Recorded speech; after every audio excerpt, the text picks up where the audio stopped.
Alright guys, today we're going to talk about kites and different types of kites and how to find the area of them. Kite.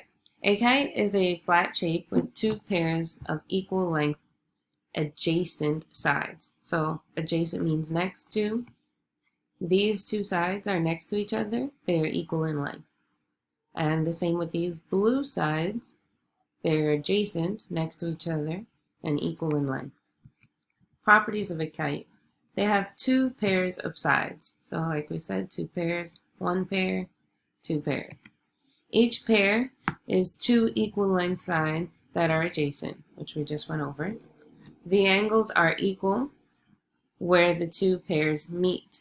So here, the pairs meet and it makes a 90-degree angle. And a 90-degree angle here, 90-degree all around, 4 90-degree angles.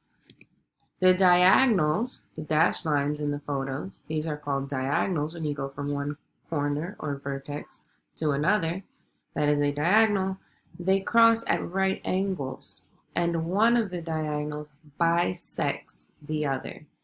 The word bisect means it cuts it exactly in half. So this line cuts this line exactly in half, and this line, no, one of them, sorry. So this one cuts this one exactly in half. We see that this side is equal to this side. This side is not equal to that side. Right, a rhombus.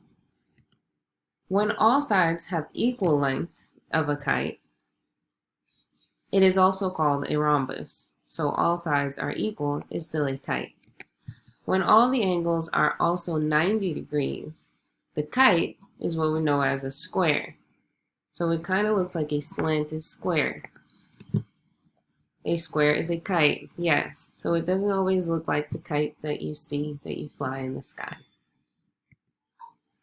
Rhombuses and kites have perpendicular diagonals. Perpendicular means it made those 90-degree angles we went over. This allows you to find the area using the following theorem. The area of a rhombus or a kite is half the product of the lengths of the diagonals. So diagonal 1 times diagonal 2. The product means we're going to multiply these two numbers together. But I would like to explain this formula because you can make sense of it. Here is a kite. Using the formula, let's find the area. So it said area is 1/2 diagonal 1 times diagonal 2. So 1/2 diagonal 1, this one is 3 plus 3, which is 6. And diagonal 2 is 4 plus 9, which is 13. So the area is 1/2 of 6 is 3, and 3 times 13 is 39. That got cut off there at the bottom. 39 centimeters squared. We can rearrange these triangles to look like this. You see, I flipped the yellow one, I flipped the purple one, and then I put them next to each other, and it makes a rectangle. What if we were to find the area of this rectangle? Well, the area for a rectangle is base times height. The base is 9 plus 4, which is 13, and the height is 3. 3 times 13 is still 39 centimeters. See, we just got rid of the 1/2.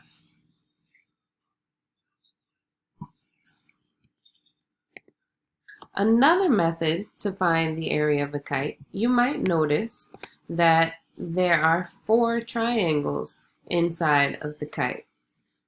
2 pairs of identical triangles. The purple is equal to the green, the pink is equal to the yellow, so we can find the area of all the triangles and add them together. The area of a triangle is 1/2 base times height. So for the purple and green triangles, the area is 1/2 3 times 4. But we would multiply this by 2 because there's 2 of them. 2 times 1/2 cancels out. So it's just 3 times 4, which is 12. Then we find the area of the pink and the yellow triangles. Base times height is 9 times 3. Again, there are two of the triangles. 2 times 1/2 equals 1, cancels out, and 3 times 9 is 27.